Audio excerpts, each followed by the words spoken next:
দেখো তো ফিরকি, ঠিক লাগছে? পারফেক্ট। ব্যাস, তুমি যে বলে দিয়েছো আর কোনো চিন্তা নেই। এই জানো তো, আজ আমি কোন কোন কোম্পানিতে যাবো একটা লিস্ট বানিয়ে রেখেছি। আশা করছি কিছু একটা ভালো হবে। কেন হবে না? আমি খুব ভালো করে জানি তুমি নিশ্চয়ই পারবে। কিন্তু আবার কিন্তু কিসের? তুমি যা করছো ভেবে চিন্তে ঠান্ডা মাথায় করছো তো? দেখো, বাবা যা করেছেন সেটা আমাদের পক্ষে মেনে নেওয়া সম্ভব নয়, তা ঠিক। কিন্তু এইভাবে সবার বিরুদ্ধে গিয়ে বাইরে কাজ করতে গেলে বাবা কোথাও একা হয়ে যাবেন না তো? ফিরকি, এত কিছুর পর আমি ড্যাডের সঙ্গে কাজ করার কথা ভাবতে পারি না, সেটা তো তুমি জানো। তবুও কি তোমার মনে হচ্ছে আমি এখনো কোনো ভুল করছি? না নীলাদ্রি, এখানে ভুল ঠিকের বিষয়টা নয়। আমি জানি তুমি যা করবে ভেবে চিন্তেই করবে, তোমার প্রতি সেই ভরসা আমার আছে। কিন্তু কেন জানি না আমার মনে হয় যে বাবার সঙ্গে যদি পার্টির মধ্যে থেকে তুমি কাজ করতে পারতে তাহলে বোধহয় বাবার ভুলগুলোও শুধরে দিতে পারতে। আচ্ছা ফিরকি, তোমার এখনো মনে হচ্ছে ড্যাডের কাছে আমাদের কোনো ভ্যালু আছে? আমরা কি চাইছি, আমরা কি ভাবছি, তাতে আদেও কি ড্যাডের কিছু এসে যায়?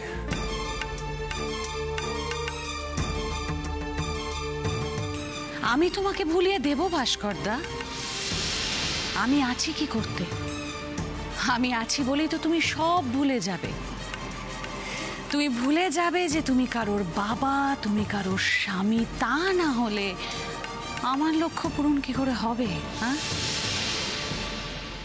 কি হলো ফিরকি, চুপ করে আছো কেন?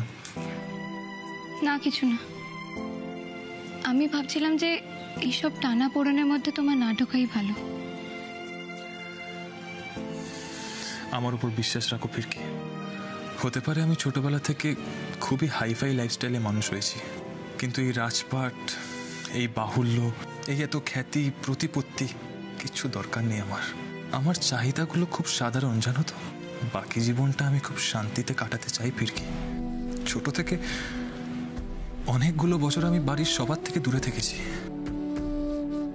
কিন্তু এবার আমি আমার পরিবারের প্রত্যেকটা মানুষের মুখে হাসি দেখতে চাই।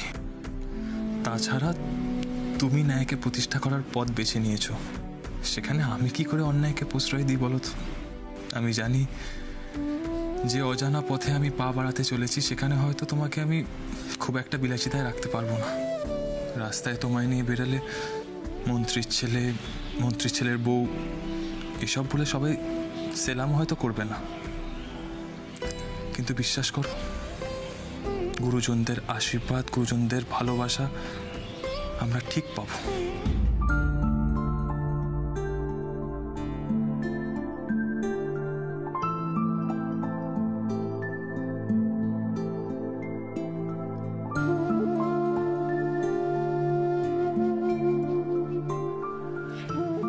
আমি তোমাকে খুব ভালোবাসি নীলাদ্রি। সারাটা জীবন তুমি আমার পাশে ঠিক এইভাবেই থেকো। দেখো, আমি নিজেও খুব সাধারণ পরিবারের একটি মেয়ে। এইসব বিলাসিতা, বাহুল্য আমার কিচ্ছু চাই না। সারাটা জীবন শুধু তোমাকে আর আমার গোটা পরিবারকে পাশে নিয়ে বাঁচতে চাই আমি। আমরা লড়াই করব, আর রইল আমাদের খ্যাতি, নাম, সেগুলো তো আমাদের নিজেদের কাজের মাধ্যমেই আমরা ঠিক আদায় করে নেব।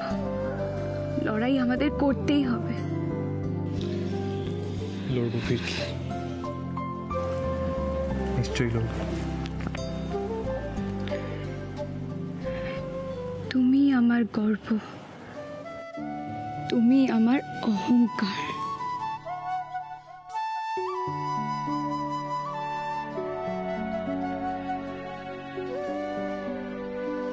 শুভ কাজে যাচ্ছ, এইটা থাক।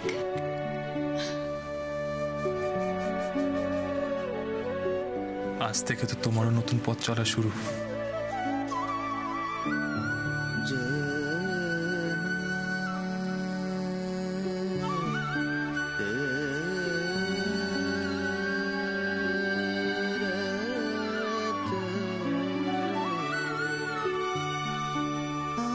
ফিরকি যাওয়ার পথে তোমাকে ওই বাড়িতে নামিয়ে দেবো, চলো। না নীলাদ্রি, আজ আমি বাবার গাড়িতে যেতে পারবো না।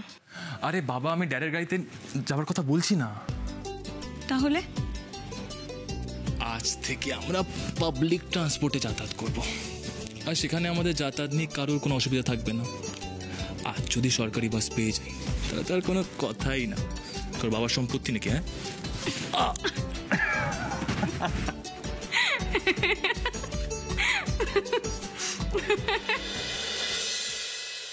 শুনুন, আজকে আমাদের কিছু ইম্পর্টেন্ট গেস্ট আসবেন এবং তাদের সাথে আমাদের ইম্পর্টেন্ট মিটিং রয়েছে। মিটিং চলাকালীন ভাস্করদাকে যেন কেউ বাইরে ডিস্টার্ব না করে, মনে থাকবে? Okay madam. আচ্ছা, আর একটা কথা বলে রাখি, মীনাক্ষী দেবীর অ্যাসিস্ট্যান্ট আমাকে ফোন করেছিলেন, ওনার লিগ্যাল অ্যাডভাইজার আর সিও উনিও আসছেন, তো ওনাদের খাওয়ার ব্যবস্থাটা দেখে নিও। সমস্ত কিছু দেখে নেও ভাস্করদা, তুমি একদম টেনশন করো না, সব মনে থাকবে। আর শোনো, ওনাদের জন্য ফ্লাওয়ার বুকে আর গিফট সব রেডি করে রাখবে, ওনাদের ওয়েলকামে যেন কোনো ত্রুটি না থাকে, কেমন? আচ্ছা ম্যাডাম। তাহলে ফাইনালি মিটিংটা হচ্ছে। এই মিটিংটার জন্য অনেক দিন ধরে অপেক্ষা করেছিলাম।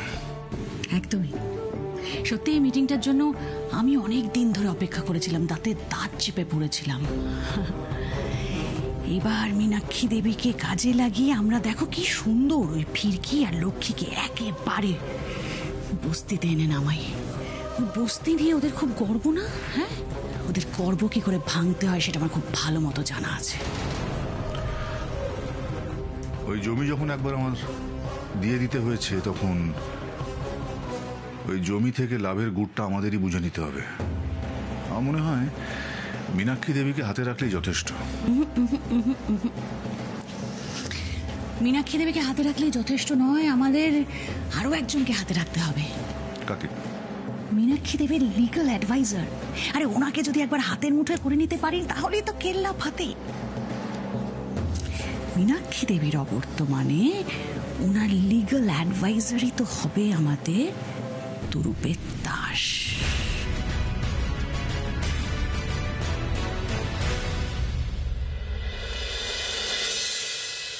জানো তো ফিরকি, আমি না জীবনে প্রথমবার রিক্সায় উঠলাম, আর ওই কি যেন নাম সিনেমাটা, হ্যাঁ ঝুম বাড়াবার ঝুম, ওই ঝুম বাড়াবার ঝুমের অভিষেক বচ্চনের মতো লাগছে। এবার একটু বেশি বাড়াবাড়ি হয়ে যাচ্ছে না নীলাদ্রি? আরে না রে বাবা, সত্যি বলছি। দেখো, এসি গাড়িতে চড়ে যত না মজা নেই, রিক্সায় চড়ে অনেক মজা আছে, তুমি বুঝবে না। কেন বলো তো? রোদ হাওয়া সবকিছু গায়ে লাগছে বলে? মানে মনে হচ্ছে প্রকৃতিটা কেমন যেন তোমার সাথে একাত্ম হয়ে গেছে, তাই না? তুমি ঠিক এইরকমই ফিল করছো? এই লেকপুল করো না। হ্যাঁ দেখো, গাড়িতে বসলে একটা ডিস্টেন্স আছে, বুঝলে তো? কিন্তু এখানে দেখো কোনো সোশ্যাল ডিস্টেন্সই নেই, একদম কাছাকাছি, পাশাপাশি। নীলাদ্রি, এইটা কিন্তু রাস্তা, হ্যাঁ তুমি সেটা কিন্তু একদমই ভুলে যাচ্ছ। দেখো, একেই মন্ত্রীর ছেলে রিক্সায় উঠেছে দেখে সবাই অবাক হয়ে দেখছে। আরে ওর মধ্যে তোমার অদ্ভুত তো। কি বলো তো? আমি আমার বউকে চুটি ধরবো কি চুমু খাবো, তা কার কি, আই ডোন্ট কেয়ার। হ্যাঁ, ইস, তোমার না দেখছি মুখে কোনো লাগাম নেই। হ্যাঁ, যা মুখে আসছে বলে যাচ্ছে। তোর চুপ করে বসো তো। অসুবিধা হলে ঢাকাটা তুলে নিন, তাহলে আর রোদ্দুর লাগবে না। রিক্সা কাকা, তোমায় না চুমু, কি সুন্দর মনে কথা বুঝে গেলে। হ্যাঁ, এবার আর রোদ লাগবে না। এবার আমি মন্ত্রীর ছেলে না কার ছেলে কেউ জানতেই পারবে না, বুঝতেও পারবে না। কি রে লক্ষ্মী, তুই রেডি তো? হ্যাঁ দিদি। চল, দেরি হয়ে যাচ্ছে। আপনারা কোথাও বেরোচ্ছেন বুঝি? হ্যাঁ, এনজিওর একটা ইম্পর্টেন্ট কাজ আছে, সেখানে যাচ্ছি। কেন, কিছু বলবে? না না, এর লক্ষ্মীও সাথে যাচ্ছে আজ। লক্ষ্মী শুধু আজ কেন, এবার থেকে আমি যেখানে যাব লক্ষ্মী আমার সঙ্গে যাবে। আমি বুঝে গেছি দিদি, লক্ষ্মী আপনার কাছে সব। আমাকে একটু সুযোগ দিন না আপনার সেবা করার জন্য। ওমা, সে কি কথা, নিশ্চয়ই করবে, তবে আমার সেবার দরকার নেই। আমি তোমাদের জন্য একটা ভালো কিছু করার চেষ্টা করছি।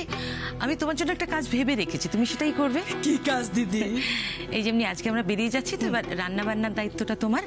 আর রানীর গতকাল থেকে খুব জ্বর হয়েছে, ওকে ডাক্তারের কাছে নিয়ে যাও আর ওষুধটা নিয়ে এসো।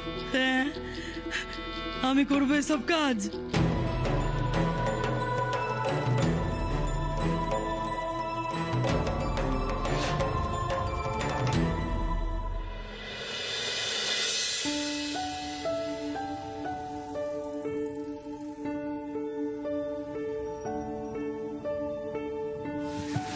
টাকা।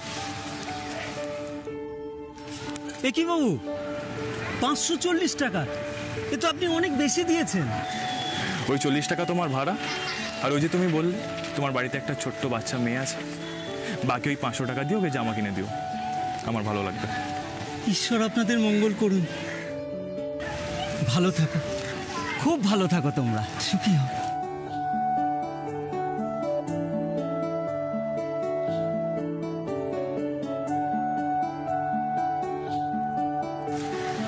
কি দেখছো?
কেন, রানীর দেখাশোনা করতে বা ওকে খেতে দিতে তোমার কোনো অসুবিধা হবে? দিদি আপনি কি সব বলছেন, একদম অসুবিধা হবে না। আপনি না বললেও তো আমি করতাম, কিন্তু হলো গিয়ে কি দীপু আসবে না।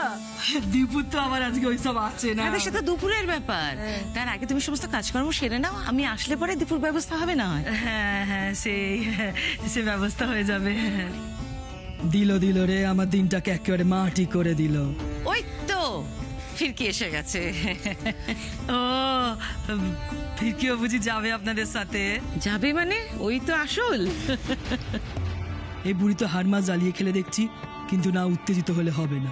যতদিন এখানে আছে মুখ বুঝে আমার কাজটা হাসিল করতে হবে, তারপরে রোজই যে কি সেটা ঠিক দেখিয়ে দেবে। দিদি আমি তাহলে ভেতরে যাই, কেমন? হ্যাঁ যাও, গিয়ে নিজের কাজ সেরো, যাও। আমাদের আর সময় নেই রে, চল, দেরি হয়ে যাচ্ছে। ম্যাম, আমরা যাব কোথায়? সেটা গিয়েই দেখতে পাবি। চল রে, চল।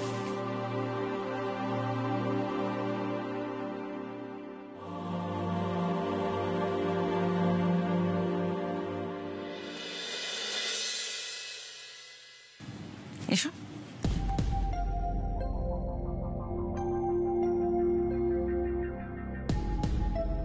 এসো এসো। ম্যাম, এটা বাবার পার্টি অফিস না? কিন্তু এখানে আমরা কেন এলাম?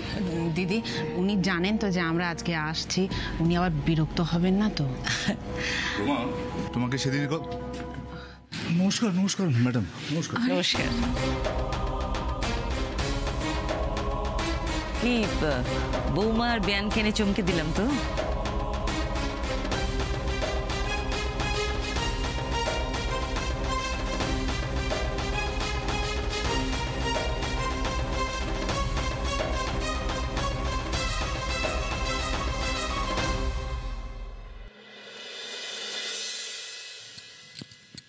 দেখলি তো রানী,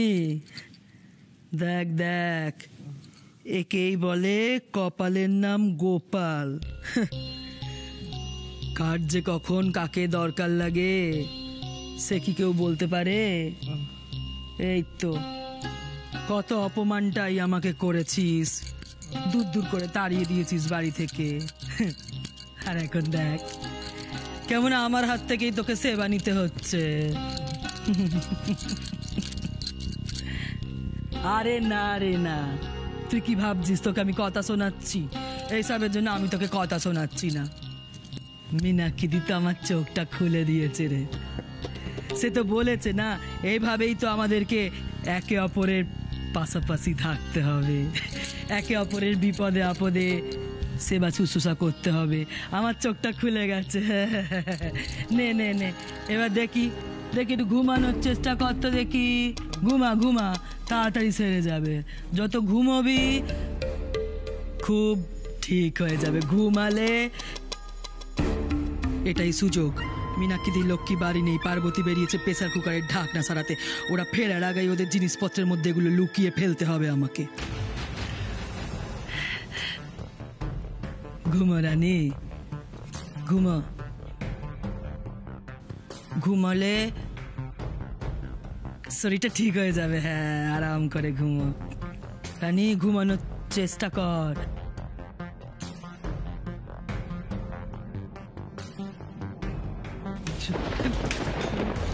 এই এই রানী, এই এই তুই উঠে বসলি কেন রে? জল খাবি তো আমায় বলতে পারতিস তো, আমি দিতাম জল। দাঁড়া দাঁড়া, দাঁড়া। কি যে করিস না, শরীর খারাপ নিয়ে উঠে বসে পড়লি। এনে এনে খা। আরে আমার দিকে তাকাচ্ছিস কেন? খা খা। শরীরটা খুব খারাপ লাগছে না রে? আস্তে আস্তে খা, আস্তে আস্তে আস্তে। হ্যাঁ, ঠিক আছে ঠিক আছে তো এখন। আচ্ছা তুই শুয়ে একটু ঘুমানোর চেষ্টা কর, আমি আসছি ওদিক থেকে, একটু দেখে আসি।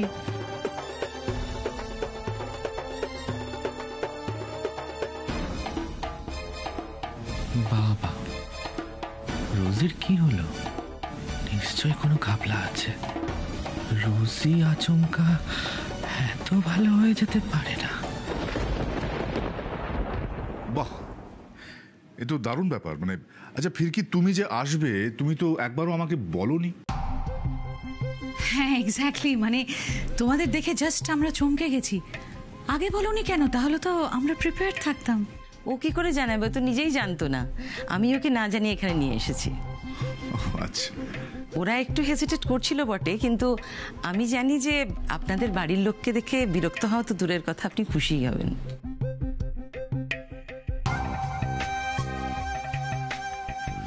দাও মীনাক্ষী দেবীর সামান্য একটা। Thank you so much. এটা থ্যাংক ইউ। আপনার সাথে তো আপনার লিগ্যাল অ্যাডভাইজার আর সিইও, ওনাদেরও আসার কথা ছিল। ওনারা আসবেন না? মানে ওনাদের জন্য একটু সামান্য ব্যবস্থা করেছিলাম।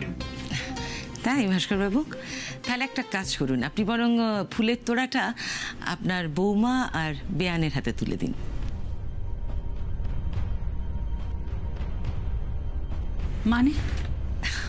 মানে আমার অবর্তমানে যারা এই কাজ দেখাশোনা করবেন তারা হলো এই দুজন।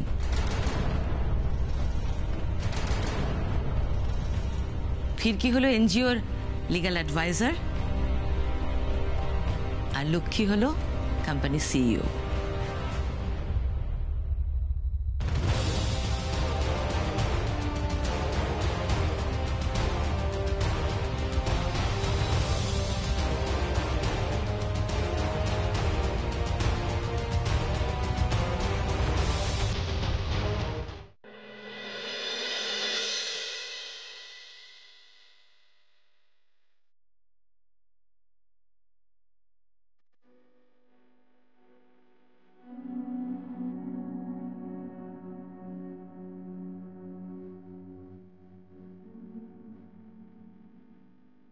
আপনি নীলাদ্রি সিংহারায়?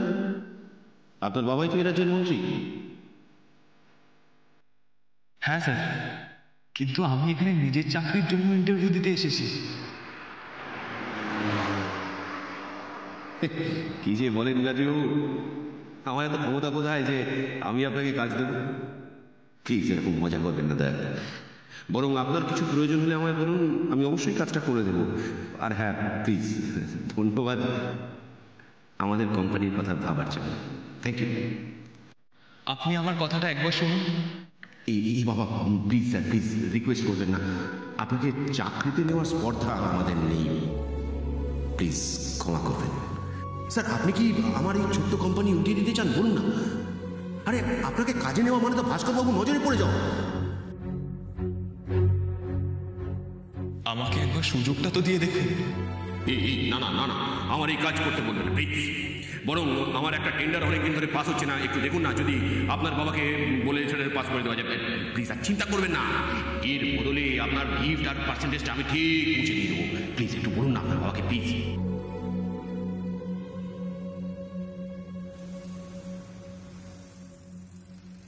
এই কাছে শোনো, তোমার চোখটা না মানে বিশেষ করো, আমি না নিজেকে ধরে রাখতে পারি না। এই এসো না। হ্যাঁ, এসো না।